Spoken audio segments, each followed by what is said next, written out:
right, so hopefully at this point you are now logged into Tinkercad. You have created a new document, and you are looking at a view that looks very similar to mine, if not exactly the same.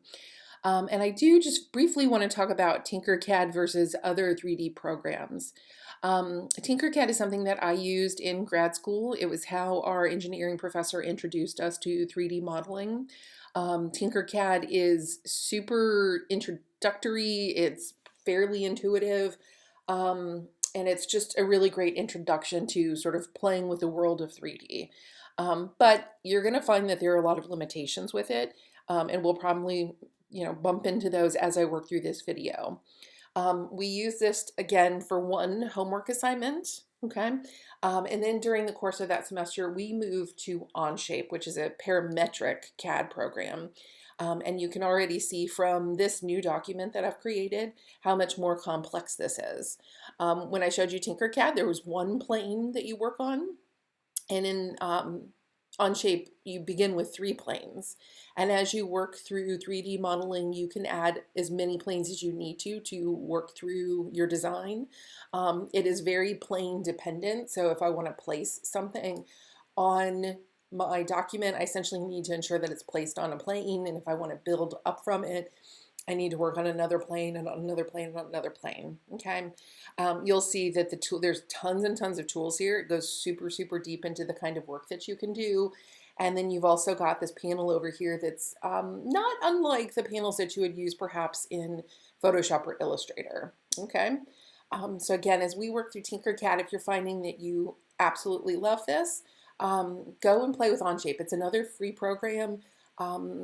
It, in my opinion, will require some video watching on your part if you want to, dive into this and really learn how to use it. To me, Onshape is sort of the Illustrator, if I want to sort of compare it to Adobe, and Tinkercad is a little bit like the Photoshop, okay? One is a little more intuitive. One, you need to sort of know what you're doing to a certain extent before you can really fully utilize it. But that said, I'm back over here in Tinkercad, and I want to quickly just run through the interface. You'll see up here at the top, recent designs. You can click that to open up the recent things that you worked on, obviously. Okay. You can also come here to create another new design. You'll see here that it's already assigned it a name, and I don't know where these names come from, but I'll go ahead and type over that and name it practice and maybe the dates. I think that's the date. Okay.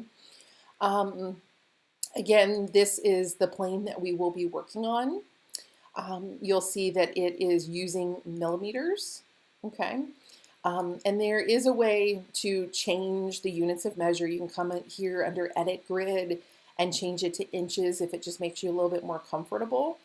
But that said, the world of 3D printing, if you go and actually export this and have a 3D printer print it, the 3D printer is it's going to want to run it in millimeters anyways. So just for the sake of getting used to it, I'm going to stick to millimeters. And you'll see that the plane itself is 200 millimeters by 200 millimeters. You can make the plane smaller if you know that you're working on something really small and you need a point of comparison.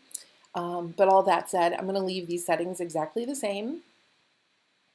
And to work through the views, I want to go ahead and place something on the plane. And so what I want you to do is I'm just going to grab my red box over here, and you can click it and you'll see that the preview is following you around. And I'll just go ahead and drop that. Okay. And you'll see that once you have something on the plane, you're probably going to find that you want to make it larger. And you are going to have to figure out some of this based on whatever tool you're using. As I've stated many, many times, I prefer using an external mouse. So I can actually scroll to get closer and scroll away.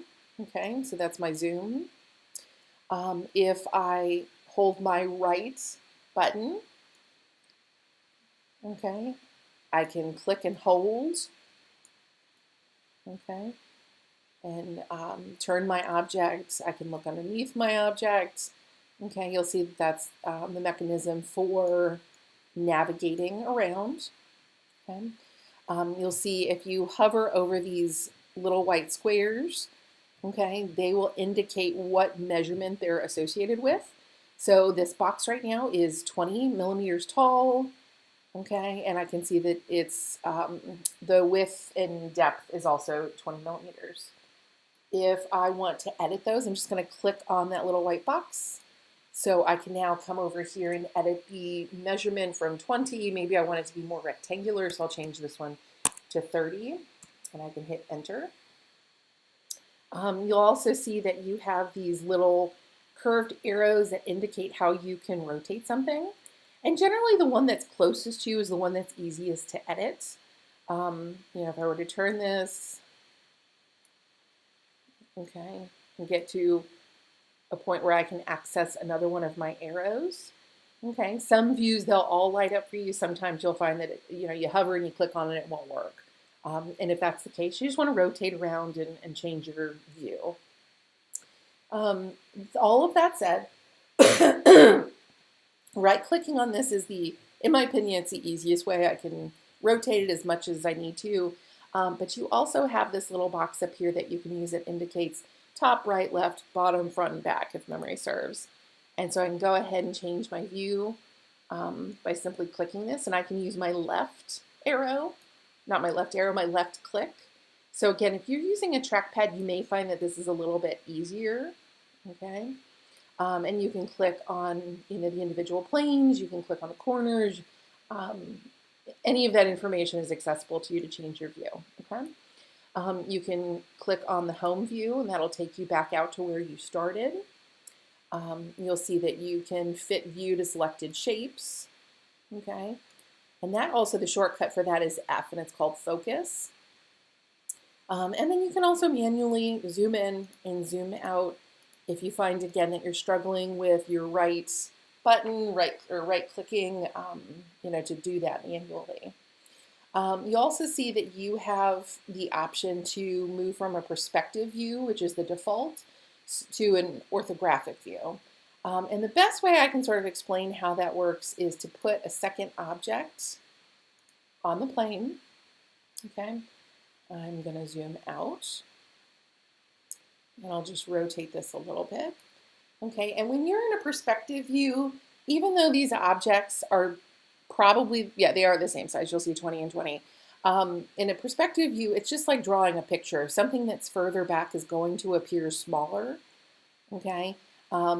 You'll see that the planes, if these all were 20 by 20, the planes using a perspective view would not look equal, okay? And of course they don't now because I'm using a rectangle anyways.